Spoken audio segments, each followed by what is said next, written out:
السلام علیکم ورحمۃ اللہ وبرکاتہ۔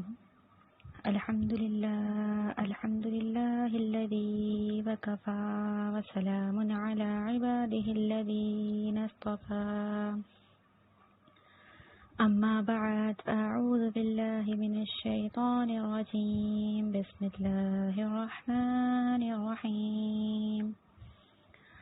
رب اشرح لي صدري ويسر لي أمري واحلل عقدة من لساني يفقهوا قولي رب زدني علما وعملا اللهم فقهنا في الدين اللهم اجعل القرآن ربيع قلوبنا ونور صدورنا وجلاء أحزاننا وذهاب همومنا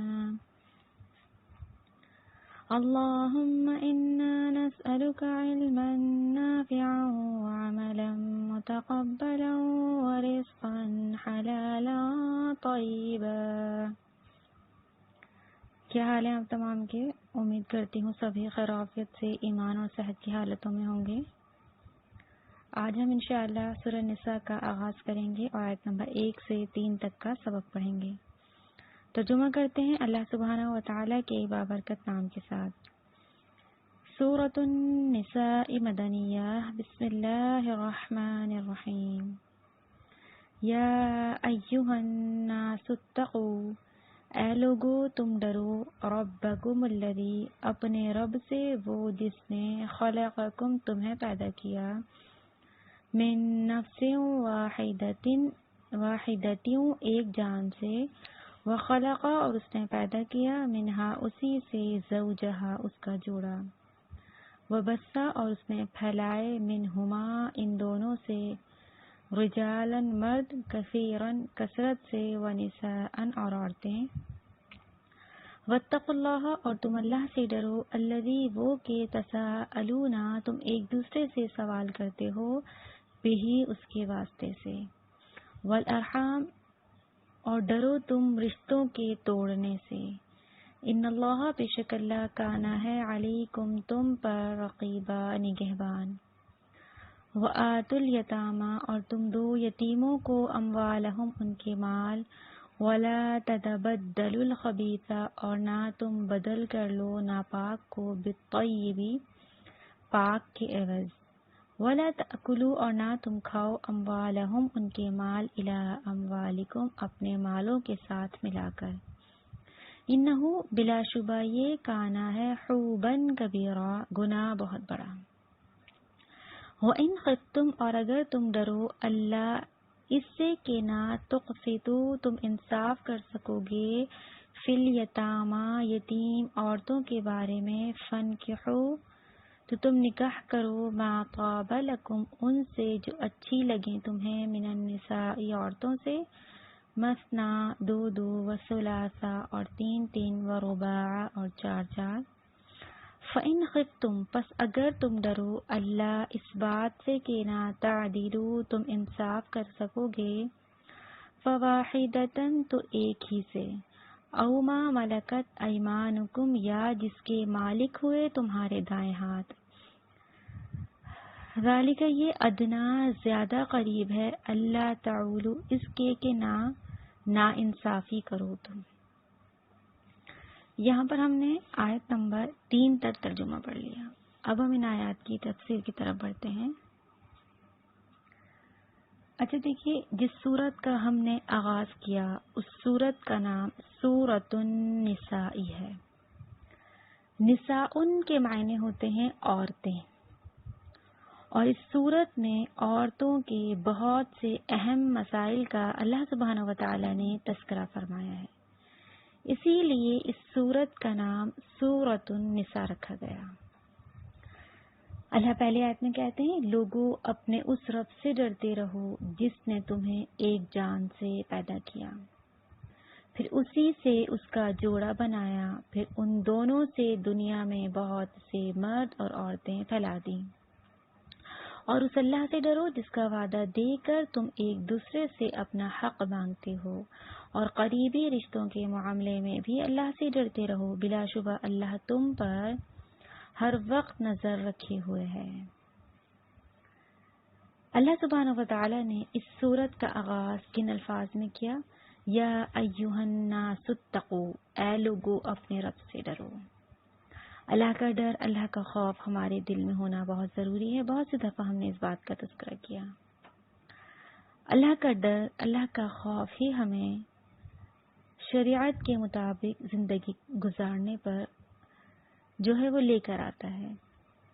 اگر اللہ کا ڈر نہیں، اللہ کی یاد سے غافل ہیں، اس بات کا ڈر نہیں کہ میدان محشر میں اللہ ہم سے باز پرس کریں گے، کسی چیز کے بارے میں سوال کریں گے، تب ہم کسی بھی چیز کی طرف نہیں آ سکتے، اپنی آخرت کی فکر نہیں کر سکتے۔ تو میرے اور آپ کے لیے اپنے رب کا خوف ہمارے دل میں ہونا ضروری ہے۔ پھر اللہ نے کہا جس نے تمہیں ایک جان سے پیدا کیا۔ ابھی ایک جان سے مراد کیا ہے؟ اس سے مراد ابو البشر آدم علیہ السلام ہے۔ اللہ نے سب سے پہلا انسان بشر جو بنایا وہ آدم علیہ السلام بنے مردوں میں، اور عورتوں میں حضرت حوا علیہ السلام پیدا کی گئیں۔ اللہ کہتے ہیں انہی سے ہم نے ان کا جوڑا بنا دیا، یعنی آدم علیہ السلام سے ہی آپ کی بیوی سیدہ حوا کو پیدا کر دیا گیا۔ سب سے پہلے آدم علیہ السلام پیدا کیے گئے، پھر اس کے بعد حوا علیہ السلام پیدا کی گئیں۔ پھر اللہ کہتے ہیں ہم نے ان دونوں سے دنیا میں بہت سے مرد اور عورتیں پھیلا دیں، یعنی جو ایک سلسلہ ہے نسل کا وہ ایک مرد اور عورت سے چلتا ہے۔ نکاح کے بعد ان کے جسمانی ملاپ سے اللہ تعالی جو نسل بڑھاتا ہے، اللہ اس کا تذکرہ فرما رہے ہیں کہ جب ہم نے جوڑا بنا دیا ان دونوں کا، پھر اس سے دنیا میں بہت سے مرد اور عورتیں پھیلا دیں۔ حضرت آدم علیہ السلام کی بیوی سیدہ حوا علیہ السلام تھی۔ اللہ نے آدم علیہ السلام کو جو ہے وہ پیدا کرنے کے بعد حوا علیہ السلام کو پیدا کر دیا، دونوں کا جوڑا بنا دیا، میاں بیوی ہو گئے۔ جو دو میاں بیوی جن کے بارے میں اللہ فرماتے ہیں ایک مقام پہ کہ وہ سکون کا باعث ہوتے ہیں، بعض مقام پہ اللہ کہتے ہیں ہم نے تمہیں جو جوڑے جوڑے بنا دیا اور کیا کیا، تمہارے درمیان الفت اور محبت پیدا کر دی تاکہ تم ایک دوسرے سے سکون حاصل کرو۔ تو میاں بیوی کا رشتہ اللہ نے بہت مقدس اور پاکیزہ بنایا۔ اس رشتے میں الفت و محبت اور انسیت اللہ نے پیدا کی۔ تو اللہ کہتے ہیں اس طرح ہم نے آدم اور حوا کو پیدا کر دیا۔ سیدنا ابو ہریرہ کہتے ہیں آپ صلی اللہ علیہ وآلہ وسلم نے فرمایا میری وصیت مانو اور عورتوں سے بھلائی کرتے رہنا، کیونکہ عورت کی خلقت پسلی سے ہوئی ہے اور پسلی کے اوپر کا حصہ ٹیڑھا ہوتا ہے، اگر اسے سیدھا کرنے کی کوشش کرو گے تو ٹوٹ جائے گی اور اگر یوں ہی چھوڑ دو گے تو ٹیڑھی ہی رہے گی، لہٰذا میری وصیت مانو اور ان سے اچھا سلوک کرو۔ بتایا گیا کہ ٹیڑھی پسلی سے حوا علیہ السلام کو پیدا کیا گیا آدم علیہ السلام کی۔ تو پھر اس میں حکم بھی دیا گیا کہ عورتوں کے ساتھ اچھا سلوک کرو، پیار محبت ان کے ساتھ ایسا سلوک کرو، تم ان سے محبت سے پیش آؤ گے تو وہ تمہاری بات مانیں گی، ان سے اچھا سلوک کرو۔ تو یہاں پر ایک چیز ہمیں یہ بھی پتہ چلی کہ عورتوں کے ساتھ بہترین سلوک کرنا ہے۔ بہت سے مرد یہ سمجھتے ہیں کہ یہ ہماری بیویاں ہیں تو یہ ہمارے ماتحت ہیں تو ہم ان کے ساتھ جو بھی سلوک کر لیں ہماری کوئی باز پرس نہیں ہے۔ اللہ کہتے ہیں عورتوں کے ساتھ نرمی سے پیش آؤ، بہتر سلوک کرو، اچھا سلوک کرو ان کے ساتھ۔ پھر فرمایا اور اس اللہ سے ڈرو جس کا واسطہ دے کر تم ایک دوسرے سے اپنا حق مانگتے ہو، یعنی فرمایا تم اللہ کا واسطہ دے دے کر سوال کرتے ہو نا، جب تمہیں اللہ سے کچھ مانگنا ہو جب بھی اللہ کا واسطہ دیتے ہو، جب تمہیں آپس میں ایک دوسرے سے کوئی کام ہو تو اللہ کا واسطہ دے دے کر تم ایک دوسرے سے سوال مانگتے ہو، اپنا حق مانگتے ہو، تو تم اس اللہ ہی سے ڈر جاؤ جس کا واسطہ دے کر تم ایک دوسرے سے اپنا حق مانگتے ہو، اور قریبی رشتوں کے معاملے میں بھی اللہ سے ہی ڈرتے رہو۔ اللہ سبحانہ و تعالی نے اس آیت میں ہمیں حقوق العباد کی ادائیگی پر سخت تاکید فرمائی ہے کہ رشتوں کے معاملے میں اللہ سے ڈرتے رہو. قریبی رشتہ داروں کے ساتھ بہترین سلوک کرنا، صلہ رحمی کرنا، اچھا برتاؤ کرنا ایک بہت بڑی نیکی ہے، اور انہی تعلقات کو خراب کر دینا، بگاڑ دینا، قطع تعلقی کر دینا، زندگی اور موت کو ختم کر دینا، جیتے جی کسی کی شکل نہ دیکھنا، اللہ کہتے ہیں یہ کبیرہ گناہ ہے. اس گناہ سے ہم نے بچنا ہے، لیکن آج افسوس میں اور آپ ہم سب ہی اس گناہ میں ملوث ہیں. ہم اپنے رشتوں کو وہ اہمیت نہیں دے پاتے جو قرآن و حدیث ہمیں بتاتا ہے. آج ہم چند احادیث سے رشتے کی اہمیت، صلہ رحمی کی اہمیت، انہیں جوڑے رکھنے کی اہمیت اور فضیلت کو سمجھیں گے کہ رشتہ داری کے ساتھ بہتر سلوک کرنا، آپس میں مل جل کر رہنا، اتفاق سے رہنا، ایک دوسرے کے حقوق ادا کرنا، یہ ہمارے لیے کتنے ضروری ہیں. بخاری کی حدیث آتی ہے، اللہ کے نبی نے فرمایا، رحم لفظ و رحمان سے نکلا ہے. اللہ تعالیٰ نے رحم سے کہا، جو تجھے ملائے گا میں اسے ملاؤں گا، اور جو تجھے قطع کرے گا میں اسے قطع کر دوں گا. جو رشتوں کو جوڑے گا اللہ اس کو جوڑ دیں گے. اللہ کہتے ہیں جو رشتوں کو توڑیں گے اللہ اس سے قطع کر دیں گے، اللہ اسے توڑ دیں گے. ایک اور بہت اچھی حدیث بخاری کی آتی ہے، جو شخص چاہتا ہے کہ اس کے رزق میں فراخی ہو اور اس کی عمر لمبی ہو، اسے صلہ رحمی کرنی چاہیے. اب یہ بات تو ہر بندہ چاہتا ہے کہ اللہ ہمیں بے پناہ رزق دے، بہت زیادہ ہمارے پاس مال و دولت ہو. عمر بھی ہر بندہ یہ چاہتا ہے لمبی زندگی ملے، خوب جئیں اس دنیا کے، خوب مزے لوٹیں. تو اللہ نے طریقہ بتا دیا. دونوں چیزیں چاہتے ہو کیا کرنا ہے؟ صلہ رحمی کرو.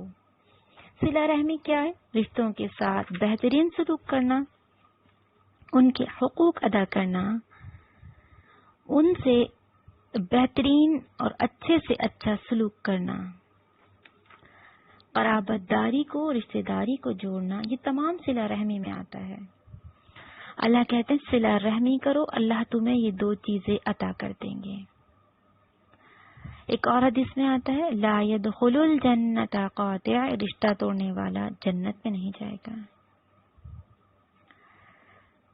اب دیکھیے، اب ایک چیز ہم یہاں سمجھتے ہیں، میں اور آپ یہ سمجھتے ہیں کہ ہمیں اسی کے ساتھ بہتر سلوک کرنا ہے جو ہمارے ساتھ اچھا ہے، چاہے رشتہ داری ہو، چاہے دوستی ہو، چاہے پڑوسی ہوں، جو بھی ہوں. ہم یہ سمجھتے ہیں جب یہ ہمیں نہیں پوچھتے، جب یہ ہمارا خیال نہیں کرتے، جب یہ ہم سے نہیں ملنا چاہتے تو ہم کیوں ان سے ملیں. ہم بھی ان سے رشتوں کو توڑ دیتے ہیں، ملنا ملانا چھوڑ دیتے ہیں. اب ہم ان سے نہیں ملیں گے. اللہ نے کیا بتایا؟ اللہ کہتے ہیں دیکھو صلہ رحمی کیا ہے، رشتوں کو جوڑنا کیا ہے. بخاری کی حدیث آتی ہے، اللہ کے نبی نے فرمایا، بدلے کے طور پر رشتہ ملانے والا نہیں ہے، بلکہ رشتہ ملانے والا تو وہ ہے کہ جب اس سے رشتہ توڑا جائے تو وہ اسے ملائے. اسی طرح سیدنا ابو ہریرہ کہتے ہیں، ایک شخص نے کہا، میرے کچھ قریبی ہیں، میں ان سے رشتہ ملاتا ہوں اور وہ مجھ سے رشتہ توڑتے ہیں. میں ان سے اچھا سلوک کرتا ہوں اور وہ مجھ سے برا سلوک کرتے ہیں. میں ان سے حوصلے سے پیش آتا ہوں اور وہ میرے ساتھ جاہلوں کا سا برتاؤ کرتے ہیں.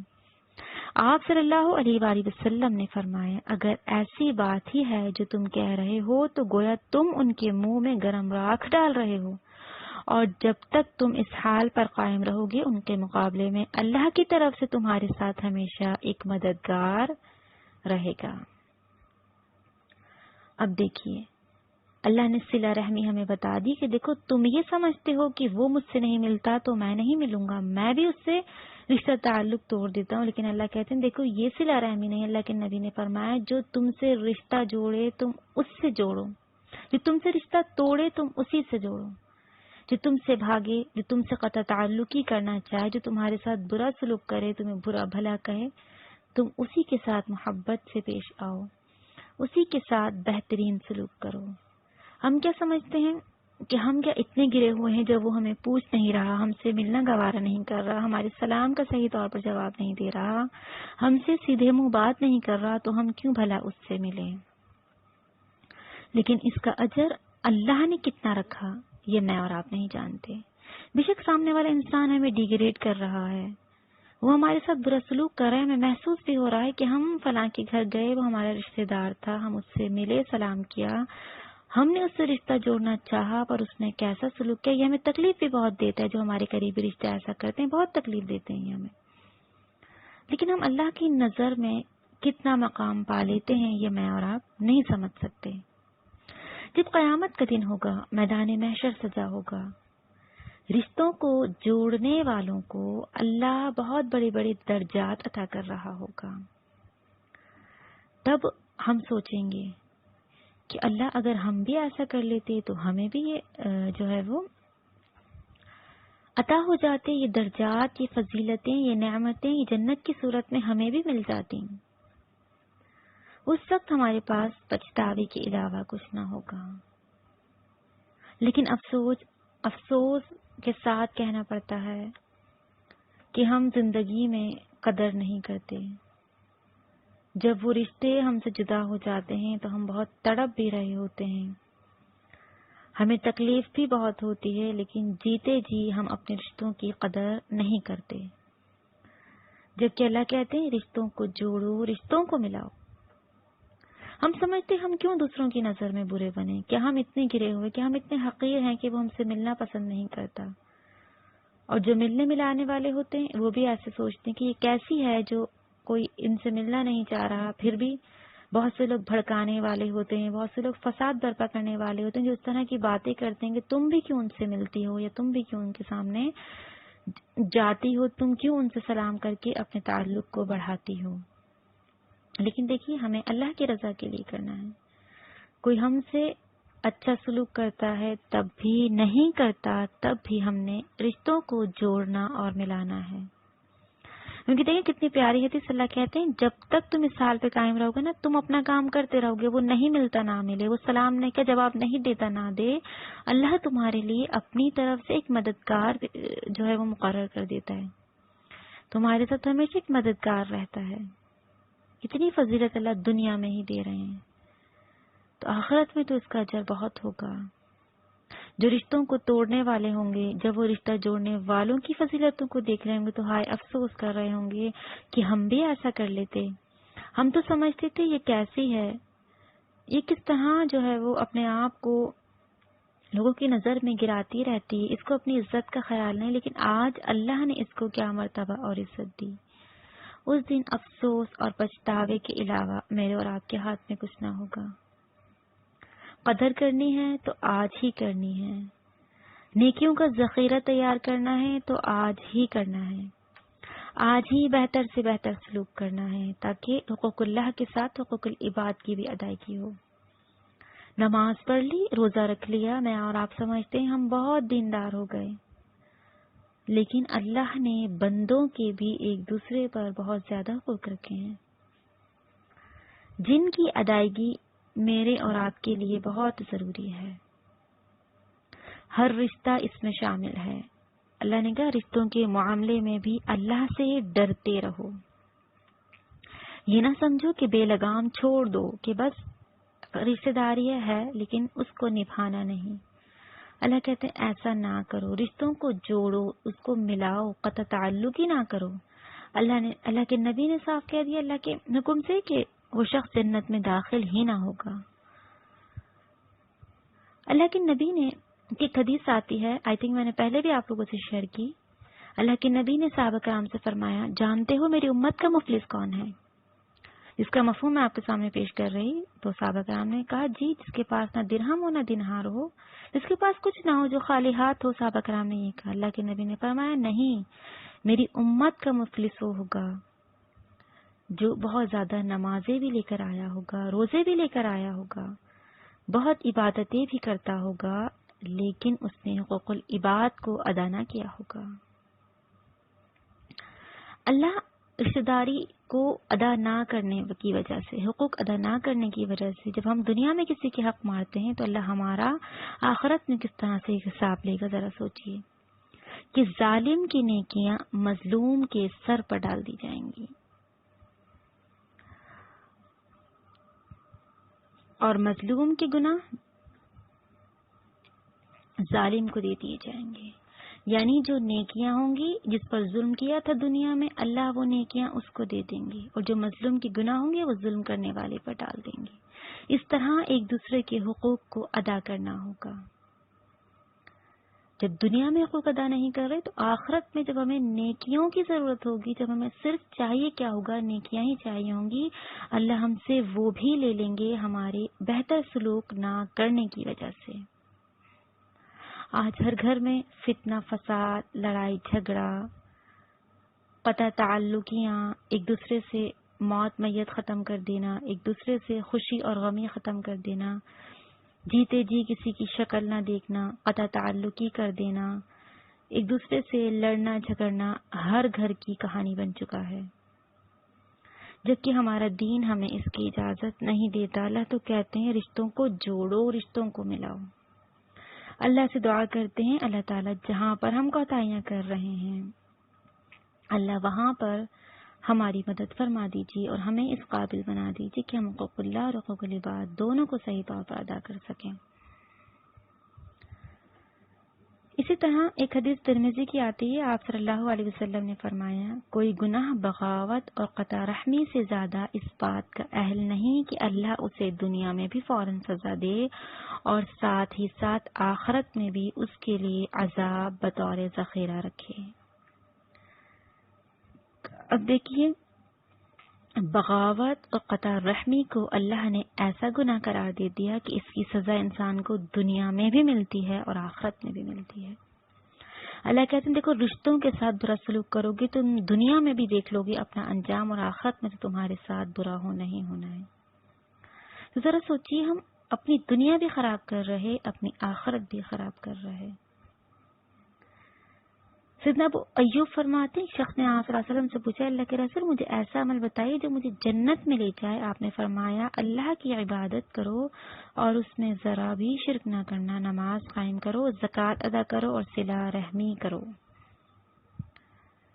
صلہ رحمی اللہ نے اپنی عبادت کا حکم دیا، شرک سے بیزاری کا حکم دیا کہ شرک سے بیزار جو نماز زکوٰۃ کے بعد صلہ رحمی بھی ضروری ہے. حقوق اللہ کے ساتھ حقوق العباد رشتوں کی اہمیت کو سمجھنا بھی ہمارے لیے ضروری ہے. سیدہ اسماء کہتی ہیں جس زمانے میں آپ کی قریش سے صلح تھی اس دوران میری ماں میرے پاس آئی اور وہ اسلام سے بے رغبت تھی، یعنی وہ اسلام نہیں لائی تھی. میں نے آپ سے پوچھا کیا میں اس سے صلہ رحمی کر سکتی ہوں؟ آپ نے فرمایا ہاں. یعنی صلہ رحمی کا اتنا آیا کہ ماں اگر اسلام سے خارج ہے تب بھی تم نے ان رشتوں کی اہمیت کو سمجھتے ہوئے صلہ رحمی کرنی ہے. یہ اہمیت اور فضیلت ہے. رشتوں کے معاملے میں اللہ سے ڈرنا ہے. اللہ سے دعا کرتے ہیں اللہ تعالیٰ مجھے اور آپ کو توفیق دے اس بات کی کہ ہم اپنے رشتوں کی اہمیت کو سمجھ لیں. آگے فرمایا بلا شبہ اللہ تم پر ہر وقت نظر رکھے ہوئے ہے. پھر اللہ کہتے ہیں کہ دیکھو وہ اللہ تمہارے ہر عمل کو دیکھ رہا ہے. تم یہ نہ سمجھو تم حقوق اللہ میں کوتاہی کرو گے اللہ تم سے بے خبر ہے، تم حقوق العباد میں کوتاہی کرو گے اللہ تم سے بے خبر ہے. نہیں، بندوں کے حقوق بھی ادا کرتے رہو، اللہ کے حقوق بھی ادا کرتے رہو. اللہ تمہارے ہر عمل پر نظر رکھے ہوئے، ہر وقت اللہ تم پر نظر رکھے ہوئے ہے. آیت نمبر 2 میں اللہ کہتے ہیں اور یتیموں کو ان کے مال واپس کر دو اور ان کی کسی اچھی چیز کے بدلے میں انہیں گھٹیا چیز نہ دو اور نہ ہی ان کا مال اپنے مال میں ملا کر خود اس سے کھانے کی کوشش کرو، یہ بڑی گناہ کی بات ہے. اب اللہ تعالیٰ نے جو ہے وہ رشتہ داروں کا سلوک کرنے کے بعد یتیموں کی حقوق کو ادا کرنے کی طرف انسانوں کو توجہ دلائی، کیونکہ یتیم کی پرورش کرنا بہت بڑی نیکی ہے. آپ صلی اللہ علیہ وآلہ وسلم نے فرمایا میں اور یتیم کا سرپرست جنت میں اس طرح ہوں گے پھر آپ صلی اللہ علیہ وسلم نے اپنی شہادت کی اور درمیانی انگلی ذرا کھول کر اشارہ کیا، یعنی جس طرح کے 2 انگلیاں قریب ترین ہیں، اس طرح یتیم کی کفالت کرنے والا اور اللہ کے نبی قیامت کے دن جنت میں اس طرح قریب قریب ہوں گے۔ لیکن عرب میں یتیموں کے حقوق کئی طرح سے پامال کیے جاتے تھے۔ اللہ سبحانہ و تعالی نے انہی حقوق کی پامالی کو روکنے کے لیے حکم فرما دیا۔ کیا ہوتا تھا کہ یتیم کے مالوں کے ساتھ عرب میں کیا کیا جاتا تھا اسلام سے پہلے؟ ان آیات کے نزول سے پہلے کس طرح سے یتیموں کے حقوق کو مارا جاتا تھا؟ اللہ نے یتیموں کے لیے بھی حدود بنا دی اور بتا دیا کہ ان کے مالوں کے ساتھ کرنا کیا ہے۔ کیا ہوتا تھا کہ جو چیزیں بطور امانت سرپرست کے پاس ہوتی انہیں واپس کرتے وقت وہ یہ کوشش کرتا کہ اچھی چیز کے بدلے کوئی پرانی اور گھٹیا چیز دے کر اپنی جان چھڑا لے۔ دوسری صورت یہ تھی کہ کھانے پینے کی اشیاء کو ملا جلا لیا جس میں یتیم کو نقصان ہونے لگا اور انہوں نے اپنا فائدہ ملحوظ رکھنے کی کوشش شروع کر دی۔ ان دونوں باتوں سے اللہ نے منع فرما دیا۔ ایک اصولی بات بتا دی کہ جس طریقے سے بھی تم یتیم کا مال کھاؤ گے بہرحال یہ بہت بڑا گناہ ہے۔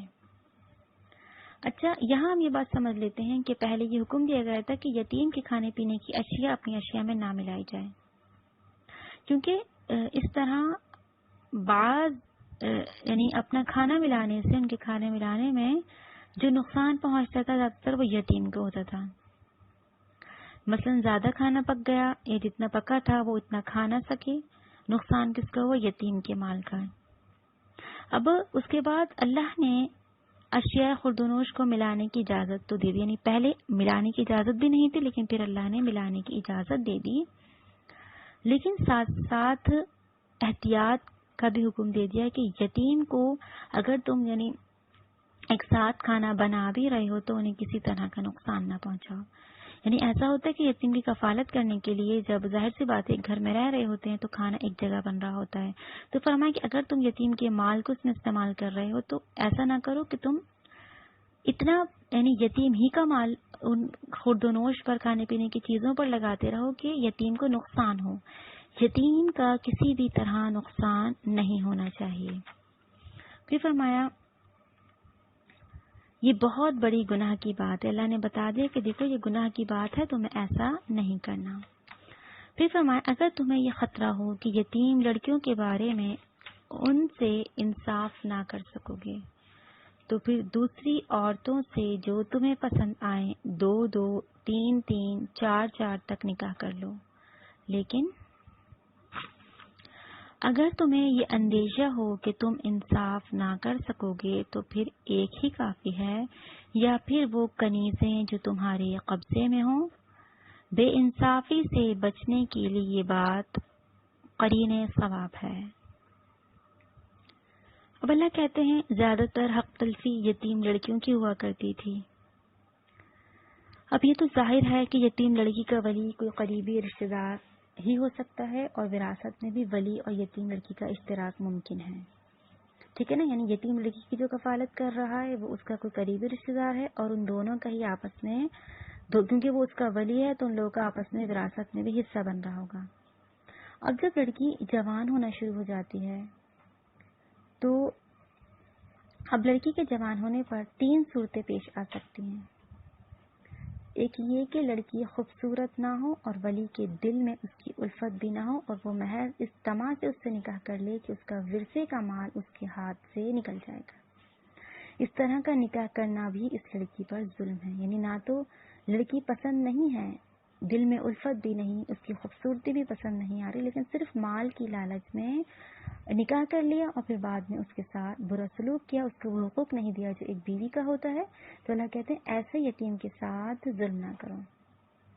دوسری جو صورت ہوتی ہے وہ یہ کہ لڑکی خوبصورت بھی ہو اور صاحب جائیداد بھی، اس صورت میں ولی اس سے نکاح کر لیتا ہے مگر جتنا حق مہر اسے دوسروں سے مل سکتا تھا اسے اس سے بہت کم دیتا، اور دوسرا کوئی شخص ولی کی موجودگی میں اس سے نکاح کر بھی نہیں سکتا تھا، جبکہ ولی خود اس کا خواہش مند ہو۔ یہ بھی یتیم لڑکیوں کے حق پر ڈاکے کی ایک صورت تھی، یعنی صاحب جائیداد بھی ہے، خوبصورت بھی ہے، لیکن جب اس سے نکاح کر رہے ہیں تو اس کے حق مہر میں ناانصافی کر رہے ہیں۔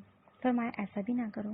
تیسری صورت یہ کہ لڑکی نہ خوبصورت ہو اور نہ صاحب مال ہو، اس صورت میں ولی کو اس سے نکاح کرنے میں کوئی دلچسپی نہ ہوتی تھی، تو فرمایا کہ یہی ناانصافیاں تھیں جن کا ذکر اللہ نے یہاں بیان فرما دیا۔ ایسا کرنے سے اللہ نے منع فرمایا کہ دیکھو ایسا نہ کرو کہ تم ان سے نکاح تو کر لو مال کے لالچ میں، پر ان کے ساتھ وہ سلوک نہ کرو جو ایک بیوی کا ہوتا ہے۔ اس آیت کے شان نزول کے بارے میں دو احادیث آتے ہیں جن کا ہم یہاں تذکرہ کرتے ہیں۔ سیدہ عائشہ کہتی ہیں رضی اللہ تعالیٰ عنہ، ایک شخص ایک یتیم لڑکی کی پرورش کرتا تھا، اس نے صرف اس غرض سے اس کے ساتھ نکاح کر لیا کہ وہ کھجور کے درخت کی مالکہ تھی، ورنہ اس کے دل میں اس لڑکی کی کوئی الفت نہ تھی۔ اس کے حق میں یہ آیت اتری۔ اس حدیث کے ایک راوی ابن جریج کہتے ہیں، میں سمجھتا ہوں کہ وہ لڑکی اس درخت اور دوسرے مالی اسباب میں اس مرد کی حصے دار تھی۔ ایک دوسری حدیث بخاری کتاب التفسیر میں ہی آتی ہے۔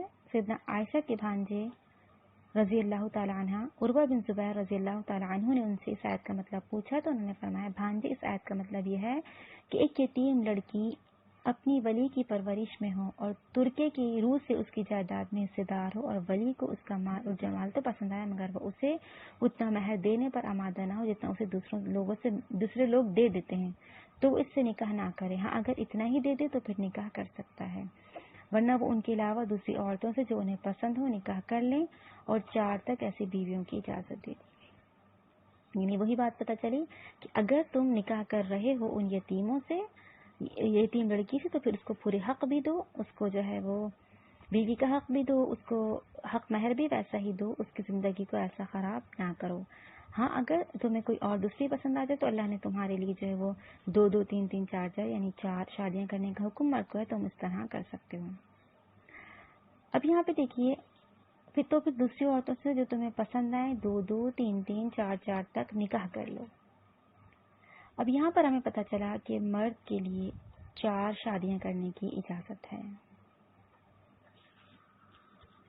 یعنی اللہ نے بتا دیا کہ اگر تم ان یتیم لڑکیوں کی حق تلفی کرو گے، ناانصافی کرو گے، تو تم ان کو چھوڑ دو، تم ان کی جگہ اللہ نے تو تمہارے لیے 2 2 3 3 4 4 شادیاں کرنے کا حکم دیا ہے، لہذا تم اس پر شادی کر لو۔ 4 سے زیادہ شادی کرنے کی جو ہے وہ اجازت 4 شادیاں کرنے کی اجازت مرد کو ہے، ہمیں یہ بات پتہ چل گئی۔ اب دیکھیے سیدنا عبداللہ بن عمر کہتے ہیں، غلام بن سلمہ ثقفی جب اسلام لائے تو ان کے نکاح میں 10 عورتیں تھیں، آپ نے ان سے فرمایا ان میں سے کوئی 4 پسند کر لو، باقی چھوڑ دو۔ پتہ یہ چلا کہ یعنی ایک مسلمان کے لیے، مرد کے لیے 4 شادیاں کرنے کی اجازت ہے۔ سیدہ عائشہ فرماتی ہیں، آپ صلی اللہ علیہ وسلم جب سفر کا ارادہ کرتے تو اپنی بیویوں کے درمیان قرعہ ڈالتے، جس کے نام قرعہ نکلتا اسے اپنے ہمراہ لے جاتے، اور آپ ہر بیوی کی باری 1 دن اور 1 رات مقرر کرتے تھے۔ لیکن اللہ کے نبی کا معاملہ بالکل الگ ہے، کیونکہ آپ کی ازواج مطہرات امت کی ماں ہیں جو کسی دوسری جگہ نکاح نہیں کر سکتی تھی، لہٰذا جتنے نکاح آپ کر چکے ہیں وہ سب آپ کے لیے حلال اور جائز قرار ہیں۔ اللہ کے نبی کی تو زیادہ بیویاں تھیں نا، اور لیکن جو مسلم مرد ہے اس کو 4 کی اجازت دے دی گئی، تو یہ حکم اللہ کے نبی کے لیے تھا، جو مسلم مرد ہے اس کے لیے صرف 4 ہی کی اجازت ہے، اس سے زیادہ نہیں ہے۔ پھر آگے فرمایا، لیکن اگر تمہیں یہ اندیشہ ہو کہ ان میں انصاف نہ کر سکو گے تو پھر 1 ہی کافی ہے۔ اب یہاں ہم سمجھ لیتے ہیں کہ شادی تو مرد کرتے ہیں کہ اللہ نے انہیں اختیار دیا، لیکن انہیں یہ بات بھی ذہن میں رکھنی چاہیے کہ اپنی بیویوں کے درمیان انصاف سے کام لینا ہے۔ اللہ کے نبی صلی اللہ علیہ وسلم اپنی بیویوں کے درمیان بہت عدل و انصاف کے ساتھ چلا کرتے تھے، تو اگر کوئی 1 سے زیادہ شادی کرے تو اس کے لیے ضروری ہے کہ وہ جو ہے وہ انصاف کا ترازو بالکل برابر رکھے، نا انصافی کرے گا تو اللہ کے ہاں پکڑ ہوگی۔ اب ایک بات ہم یہاں اور سمجھ لیتے ہیں کہ دیکھیے ہر عورت کی کچھ خوبیاں کچھ خامیاں ہوتی ہیں. کچھ جو ہے وہ ایسے اگر 4 بیویاں ہیں تو جوان بھی ہوتی ہیں بوڑھی بھی ہیں، یہ ایک خوبصورت ہے دوسری بدصورت ہے، ایک کنواری ہے دوسری پہلے سے شادی شدہ تھی، ایک خوش مزاج دوسری تلخ مزاج ہے بد مزاج، ایک ذہین بہت زیادہ ایک کن ذہین ہے، یعنی کچھ صفات پائی جاتی ہیں. اب ایک جو انسان کے اندر محبت ہوتی ہے جو فطری دل سے انسان کو ہوتی ہے. اب اگر کسی کی 4 بیویاں ہیں وہ سب کے ساتھ انصاف تو کر رہا ہے لیکن دل سے محبت اسے صرف ایک بیوی سے ہے، تو کیا ہم اس کو ناانصافی کہیں گے یا نہیں؟ تو دیکھیے یہ ناانصافی نہیں ہوگی. ناانصافی ہے کہ آپ ان کے حقوق انہیں وہ نہ دیں جو آپ باقی کو دے رہے ہیں. اگر دل سے ملان ہے دل سے محبت ہے تو اللہ کے نبی صلی اللہ علیہ وسلم کو بھی یہ تھا. خاوند سے انصاف کا مطالبہ صرف ان باتوں میں ہے جو اس کے اختیار میں ہے، جیسے نان و نفقہ، اس کی ضروریات کا خیال رکھنا اور رات گزارنے کے لیے باری باری مقرر کرنا. تو یہ تو اللہ نے اختیار مرد کو دیا ہے اور یہ اسے کرنا ہے ضرور. لیکن جو فطری ملان ہے جو ایک دل سے محبت ہے وہ اللہ کے نبی صلی اللہ علیہ وسلم کو بھی اپنی بیویوں میں سب سے زیادہ حضرت عائشہ رضی اللہ تعالیٰ عنہا سے تھی، اور اس کی وجہ یہ تھی کہ آپ کنواری تھیں، نو عمر تھیں، ذہین و فطین تھیں اور خود خوش شکل تھیں. چنانچہ آپ صلی اللہ علیہ وسلم یہ دعا بھی فرماتے تھے، یا اللہ جن باتوں میں مجھے اختیار ہے ان میں سب بیویوں سے میں یکساں سلوک کرتا ہوں، اور جو میرے اختیار میں نہیں ہے تو وہ مجھے معاف فرما دے. لہٰذا پتہ چلا کہ اگر اس طرح کوئی اپنی بیوی سے دلی محبت کرتا ہے تو اس پر اس کی پکڑ نہیں ہے، لیکن اسے اگر وہ اس سے زیادہ شادیاں کرتا ہے تو پھر اسے انصاف لازمی کرنا ہوگا، ورنہ اللہ کے ہاں اس کی پکڑ ہوگی. اب دیکھیے شادی کی بات آ رہی ہے تو چند چیزیں ہم یہاں پر اور ذکر کر لیتے ہیں. ہمارے ہاں چند قوانین پاکستان میں مسلم آئلی قوانین بنائے گئے ہیں جس میں یہ شرط رکھی گئی کہ مرد دوسری شادی اپنی پہلی عورت سے اجازت کے بغیر نہیں کر سکتا. یعنی کافی ٹائم پہلے یہ ہمارے قوانین بنائے گئے کہ نکاح ثانی کے لیے پہلی عورت سے اجازت ضروری ہے. اب ظاہر سی بات ہے ایسی اجازت تو کوئی بھی عورت نہیں دے گی کہ وہ اپنے یعنی شوہر کو شیئر کرنے کی کوئی عورت اجازت نہیں دے گی. اس لیے دوسری بیوی کا رواج ختم ہونے کو آ گیا ہے. اب بہت کم ہوتا ہے کہ لوگ شادی کریں، لیکن اسلام یا شریعت اس بات کی پابند نہیں کرتی کہ مرد کو عورت سے اجازت لینی ضروری ہے. اللہ نے مرد کو یہ اختیار دیا ہے کہ وہ اس کی اجازت کے بغیر بھی شادی کر سکتا ہے، کیونکہ یہاں پہ اللہ نے مرد کو اختیار دیا ہے. تو یعنی عورت کے اختیار یہاں پہ نہیں ہے. اگر وہ آپ کو آپ کے تمام حقوق دے رہا ہے جو ایک بیوی کے ہوتے ہیں تو پھر یعنی آپ کا کوئی رائٹ نہیں بنتا کہ آپ اپنے شوہر کو دوسری شادی سے روکیں. فرمایا کہ اس طرح کے قوانین بنا کر اللہ کی آیات کا مذاق اڑایا جا رہا ہے کہ جب اللہ نے احکامات صادر کر دیے تو پھر اس طرح کے قوانین نہیں بنانے چاہیے. ایک بات یہ کلیئر ہو گئی، اور ایک بات اور یہ کہ ہم میں سے یعنی کچھ عورتیں ایسی ہیں جو یہ بات کہتی ہیں کہ اللہ کا یہ قانون کیسا کہ اللہ نے مرد کو تو 4 شادیاں کرنے کی اجازت دے دی کہ وہ ایک ہی وقت میں 4 بیویاں رکھ سکتا ہے، لیکن عورت کے لیے اختیار کیوں نہیں؟ وہ کیوں ایک وقت میں 4 شوہر کے پاس رہ سکتی ہے؟ دیکھیے اللہ تعالیٰ کے جو قوانین ہیں جو اصول ہیں اس میں آسانیاں رہنمائی، کسی کے لیے کوئی مشکل اور پریشانی نہیں. تو مفسرین کرام بہت سی وجوہات بیان کرتے ہیں کہ جس کی وجہ سے اللہ نے ایسا کیا کہ ایک وقت میں ایک ہی مرد کے پاس عورت رہ سکتی ہے. بیک وقت یعنی ایک ہی وقت میں بہت زیادہ شوہر رکھنا عورت کو اس بات کی اجازت نہیں ہے. فرمایا گیا کہ بہت سے مسائل پھر جنم لے سکتے ہیں، بہت سے فتنے اٹھ سکتے ہیں، بہت سی تباہی اور بربادیاں شروع ہو سکتی ہیں اگر یہ معاملہ اللہ نے کر دیا ہوتا. اور اگر کوئی اسلام سے انکار کرتے ہوئے ایسا کرے گا تو وہ کیا ہوگا؟ تباہی اور بربادی کی طرف جائے گا. اس کی بہت سی وجوہات ہوتی ہیں. ایک تو عورت کو ماہواری آتی ہے، یہ وجہ بیان کی گئی. دوسری صحبت کے وقت ظاہر سی بات ہے ایک وقت میں 4 مردوں سے صحبت کا جو ایک تعلق ہے اس میں بتائے گا کہ حمل قرار پا گیا، تو ابھی کوئی کیسے یعنی وہ کر پائے گا کہ کس شوہر کا حمل ہے۔ دوسرا یہ کہ اس سے منع فرما دے گا کہ ایسا نہیں کیا جائے، وراثت کا مسئلہ پیش آ جائے گا، بہت سے جو ہے وہ نسب کا اختلاط پیدا ہو جائے گا، بہت سی پیچیدگیاں ہوں گی، بہت سی جو ہے وہ برائیاں جنم لینا شروع کر دیں گی۔ اس کے علاوہ یہ بھی اور بہت سی وجوہات ہیں جس کی وجہ سے اللہ نے عورت کو ایک ہی وقت میں صرف ایک ہی شوہر کے پاس رہنے کی اجازت۔ ایک مسئلہ یہ بھی پیدا ہوگا کہ اگر اس عورت کے 4 شوہر ہیں تو اس کا گھر کون سا ہوگا، وہ نان و نفقہ اس کا کون اٹھائے گا، اس کے اولاد کے خرچات کون اٹھائے گا، یہ اولاد کس کی ہے کون جانے گا، کون اپنی اولاد کا خرچہ اٹھائے گا، تو بہت سے مسائل جنم لیں گے۔ تو وہ لوگ جو شریعت کو بالائے طاق رکھ کر اس طرح کے اگر کوئی کام کر بھی رہے ہیں یا کریں گے تو وہ صرف اور صرف خسارے میں جائیں گے۔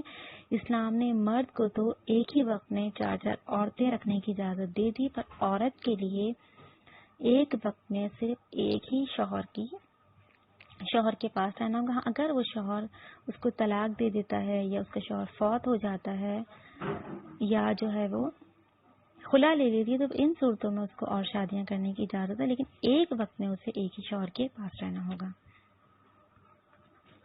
لہٰذا اللہ یہ کہتے ہیں کہ ہم نے مرد اور عورتوں کو گندگی، ناپاکی اور گناہوں اور زنا جیسی بیماریوں سے بچنے کے لیے اعتدال کا راستہ بتا دیا، اور وہ نکاح کا راستہ ہے کہ وہ اس طرح سے بے حیائی اور فحاشی کی چیزوں سے بچ کر جائز طریقے سے اپنی خواہشات کو پورا کر سکتے ہیں۔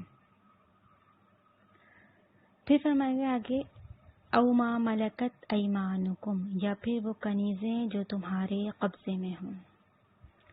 ابھی لونڈیاں اور غلام اچھا یہ دیکھیے، اب جو ہے وہ لونڈیوں اور غلاموں کا جو یہ سلسلہ آزاد کردہ غلام اور لونڈیاں وغیرہ، ان کا سلسلہ آج کے دور میں تقریباً ختم ہو چکا ہے، لیکن بہت سے لوگوں نے جنہیں دین کی سمجھ نہیں، وہ کنیزوں کو غلط طریقے سے لیتے ہیں اور بغیر نکاح کے عورتوں سے تعلق قائم کرتے ہیں اور کہتے ہیں کہ اسلام نے اس کی اجازت دی ہے۔ فرمایا گیا کہ معاشرے میں فاتح قوم قیدی عورتوں سے جس طرح کھلی بے حیائی کا ارتکاب کرتی ہے، اسلامی نقطۂ نظر سے یہ صریح زنا ہے۔ جس طرح آج کل قیدی عورتوں کو ایک کیمپ میں رکھا جاتا ہے اور فوجیوں کو عام اجازت دے دی جاتی ہے کہ جس عورت سے چاہیں زنا کرتے رہیں۔ اللہ کہتے ہیں یہ صرف زنا ہی نہیں بلکہ ایک وحشیانہ فعل بھی ہے۔ چنانچہ اسلام نے یعنی کنیزوں سے فائدہ اٹھانے کا حکم تو ہمیں ملتا ہے، لیکن اس کے لیے چند پابندیاں ہیں، چند چیزیں ہیں، چند شرائط ہیں جن کی بنا پر ان سے فائدہ اٹھایا جائے گا۔ ایسا نہیں کہ آپ کھلے عام کیمپوں میں رکھ لیں اور پھر جس کا دل چاہے وہ ان سے کھلے عام صحبت کرے، تو اللہ نے فرمایا یہ وحشیانہ فعل ہے، اس سے بچیے۔ ابو سعید خدری سے روایت ہے کہ نبی کریم صلی اللہ علیہ وسلم نے حنین کے دن ایک لشکر اوتاس کی طرف روانہ کیا۔ ان کا دشمن سے مقابلہ ہوا، مسلمانوں نے فتح پائی اور بہت سے قیدی ہاتھ آئے۔ صحابہ کرام نے ان قیدی عورتوں سے صحبت کرنے کو گناہ سمجھ کر ان کے مشرک شوہر موجود تھے صحابہ کرام نے ان قیدی عورتوں سے صحبت کرنے کو گناہ سمجھا کہ ان کے تو مشرک شوہر موجود تھے، تو اللہ تعالیٰ نے یہ آیت نازل فرما کر عدت کے بعد ان لوڈیوں کو ان کے لیے حلال کر دیا۔ لہذا اس حدیث سے ہمیں کیا باتیں پتہ چلی لونڈیوں کے بارے میں، ان کو ہم سمجھتے ہیں۔ نمبر 1 یہ کہ صرف اس قیدی عورت سے فائدہ اٹھایا جا سکتا ہے جو امیر لشکر دیگر اموال غنیمت کی طرح کسی مجاہد کی ملکیت میں اسے دے دے۔ اس سے پہلے اگر کوئی شخص کسی عورت سے تمتع کرے گا یعنی فائدہ اٹھائے گا، صحبت کرے گا، تو وہ 2 گناہوں کا مرتکب ہوگا، ایک زنا کا اور دوسرے مشترکہ اموال غنیمت کی تقسیم سے پہلے ان میں خیانت کرنے کا۔ نمبر 2 جو حکم ملا امیر لشکر کا کسی عورت کو کسی کی ملکیت میں دینے کے بعد اس سے نکاح کی ضرورت نہیں رہتی، ملکیت میں دے دینا ہی کافی ہوگا اور اس کا سابقہ نکاح اس خود ختم ہو جائے گا۔ نمبر 3 تقسیم کے بعد ایسی عورت سے فوری طور پر صحبت نہیں کی جا سکتی جب تک اسے کم از کم ایک حیض نہ آ جائے اور یہ معلوم نہ ہو جائے کہ وہ حاملہ ہے یا نہیں۔ اگر وہ حاملہ ہوگی تو اس کی عدت وضع حمل ہوگا جب تک کہ وہ بچہ پیدا نہیں کر لے گی، جب تک اس کی عدت میں وہ رہے گی، اس سے پہلے اس سے جماع نہیں کیا جا سکتا۔ پھر فرمایا گیا کہ ایسی عورت سے صرف وہی شخص صحبت کر سکتا ہے جس کی ملکیت میں وہ دی گئی ہو، کوئی دوسرا نہیں کر سکتا۔ آگے کیا کہا گیا کہ اگر اس قیدی عورت سے اولاد پیدا ہو جائے تو پھر اسے فروخت بھی نہیں کیا جا سکتا۔ اگر ایسی قیدی عورت کو اس کا مالک کسی کے نکاح میں دے دے تو پھر وہ اس سے دوسری خدمات تو لے سکتا ہے لیکن صحبت نہیں کر سکتا، یعنی جس کی ملکیت میں ہے وہ ہے وہی اس سے صحبت کرے گا۔ جب مالک نے اسے کسی کے نکاح میں دے دیا ہے تو پھر وہی اس سے صحبت کرے گا۔ مالک اس سے اپنا کام تو لے سکتا ہے لیکن صحبت نہیں کرے گا۔ جب عورت سے مالک کی اولاد پیدا ہو جائے تو مالک کے مرنے کے بعد وہ اس خود آزاد ہو جائے گی۔ شرعی اصطلاح میں اسے ام ولد کہا جاتا ہے۔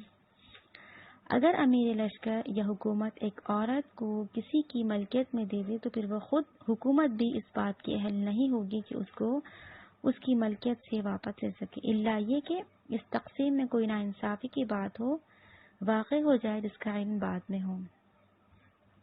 اس طرح چند شرائط عائد کر کے اسلام نے ایسی عورتوں سے فائدہ اٹھانے کی پاکیزہ ترین صورت پیش کی ہے، لیکن وہ لوگ کہ جو فحاشی اور وحشیت کو اور بربریت کو عام کر رہے ہوتے ہیں، جو ان شرائط کو لاگو نہیں کرتے اور یہ بات کہتے ہیں کہ اللہ نے لونڈیوں کو جو ہے وہ اجازت دی تو کھلے عام اس طرح سے نہ کرتے پھرتے ہیں۔ اللہ کے نبی نے فرمایا جس شخص کے پاس کوئی لونڈی ہو اور وہ اس کی تعلیم و تربیت کرے، اسے ادب سکھائے، پھر اسے آزاد کر کے اس سے نکاح کر لے تو اس کے لیے دوہرا اجر ہے۔ لہٰذا پتہ ہی چلا کہ لونڈیوں سے تمتع کی اجازت تو ملتی ہے لیکن کن باتوں کی بنا پر، کن شرائط کی بنا پر، وہ بھی ملحوظ رکھنا ہے اپنے ذہن میں۔ یہ نہیں کہ جو بھی مل گیا اس سے زنا کر لے، کہ اسلام نے تو بغیر نکاح کے ہی جو ہے وہ لونڈیوں کا حکم دے دیا تو پھر ہم بھی یہ کام کر سکتے ہیں۔ یہ انتہائی برا فعل ہے۔ لونڈی کون ہوگی، کس طرح سے اس سے تمتع کیا جا سکتا ہے، یہ تمام چیزیں ہم نے یہاں پر سمجھی ہیں۔ اللہ تعالیٰ مجھے اور آپ کو صحیح طور پر ہر چیز کو سیکھنے اور سمجھنے والا اور اس پر عمل کرنے والا بنا دیں۔ اب یہاں پر ہم ایک بات اور سمجھ لیتے ہیں کہ لونڈیوں سے جو فائدہ اٹھانے کی ایک رخصت ہے وہ ایک رخصت حکم نہیں، یعنی ایسا نہیں کہ ضرور یہ کرنا ہے، بلکہ یہ اللہ کی رحمت ہے کہ اس نے ایسی اجازت دے دی ہے، کیونکہ جہاد اور اس میں عورتوں کی گرفتاری ایک ایسی چیز ہے جس سے بھاگا نہیں جا سکتا، اور ایسا بھی عین ممکن ہے کہ جنگ کے بعد قیدیوں کے تبادلے یا کوئی باعزت حل نہ نکل سکے، اس لیے اللہ تعالیٰ نے کلیۃً انہیں حرام قرار نہیں دیا، لیکن چند شرائط کے ساتھ اللہ سبحانہ و تعالیٰ نے اس کی اجازت دی ہے۔ لیکن اب جو ہے وہ تقریباً یہ سلسلہ ختم ہو چکا ہے لونڈیوں کا، قیدی عورتوں اور لونڈیوں کا، تو اگر یعنی یہ سلسلہ پیش آئے بھی تو پھر ان تمام صورتوں کے تحت ان سے فائدہ اٹھایا جائے گا، ادروائز اس کے علاوہ اگر ہم کوئی صورت اختیار کریں گے تو وہ زنا میں شمار ہوگا، وہ کھلی بے حیائی ہوگی جو کہ اللہ ہمیں جس سے منع فرما رہے ہیں۔ تو اللہ کہتے ہیں بے انصافی سے بچنے کے لیے یہ بہت اچھا ہے، یعنی ایک طرف جھک جانے سے پڑ جاؤ، یہ زیادہ قریب ہے کہ ایسا کرنے سے ناانصافی اور ایک طرف جھک پڑنے سے بچ جاؤ۔ اللہ تمہیں یعنی گناہوں سے بچانا چاہتا ہے ہر طرح سے۔ اگر تم جو ہے وہ 4 کے ساتھ انصاف کر سکتے ہو تو 4 رکھ لو، ورنہ ایک ہی بہتر ہے، یا پھر وہ کنیزیں جو تمہارے قبضے میں ہوں۔ فرمایا گیا کہ اللہ تعالیٰ تمہیں ایک طرف جھک پڑنے سے بچانا چاہتا ہے، ایسا نہ ہو کہ تم ناانصافی کر بیٹھو، اس لیے اللہ نے تمہیں بہت سے طریقے بتا دیے۔ اب یہاں پہ ہم نے الحمدللہ اپنی ان آیات کی تفسیر کو سیکھا اور سمجھا۔ اللہ سے دعا کرتے ہیں اللہ تعالیٰ جو خطائیں، جو غلطیاں، جو کوتاہیاں پڑھنے پڑھانے میں ہم سے ہو جاتی ہیں، اللہ اسے درگزر فرما لیں، ہم سے راضی ہو جائیں، ہمارے گناہوں کو بخش دیں۔ انشاءاللہ پھر ملتے ہیں اینڈ کلاس میں۔ آپ سب اپنا خیال رکھیے گا، دعا میں یاد رکھیے گا۔ اللہ حافظ۔ سبحانک اللہم و بحمدک، نشہد ان لا الہ الا انت، نستغفرک و نتوب الیک۔ وصلی اللہ تعالی علی خیر خلقہ محمد و آلہ و صحبہ اجمعین برحمتک یا ارحم الراحمین۔ السلام علیکم ورحمۃ اللہ وبرکاتہ۔